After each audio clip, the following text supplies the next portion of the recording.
కెనడాలోని Colombia స్కూల్లో కాల్పులకు పాల్పడింది 18 ఏళ్ల ట్రాన్స్జెండర్ యువతిగా పోలీసులు గుర్తించారు. కాల్పుల తర్వాత నిందితురాలు జెస్సీ వాన్ రూట్ తనను తాను కాల్చుకొని ఆత్మహత్యకు పాల్పడింది. మృతుల్లో నిందితురాలి తల్లి, సోదరుడు కూడా ఉన్నారు. ముందుగా ఇంట్లో ఉన్న తన తల్లి, సోదరుని కాల్చి చంపిన జెస్సీ ఆ తర్వాత తాను 4 ఏళ్ల క్రితం చదువు మానేసిన హైస్కూల్లో ప్రవేశించి విచక్షణ రహితంగా కాల్పులకు తెగబడింది. ఈ కాల్పుల్లో 6 ప్రాణాలు కోల్పోయారు. ఓ ఉపాధ్యాయురాలతో 5 విద్యార్థులు మృతి చెందారు. నిందితురాలికి సంబంధించి కీలక విషయాలు వెలుగులోకి వచ్చాయి. జెస్సీ గత కొంతకాలంగా తీవ్ర మానసిక సమస్యలతో బాధపడుతున్నట్లుగా తెలుస్తోంది.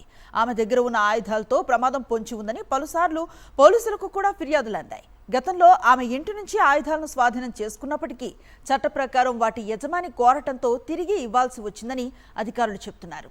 ఈ కిరాతకం వెనుక కుటుంబ కలహాలు, మానసిక స్థితి సరిగా లేకపోవటమే ప్రధాన కారణంగా అనుమానిస్తున్నారు పోలీసులు.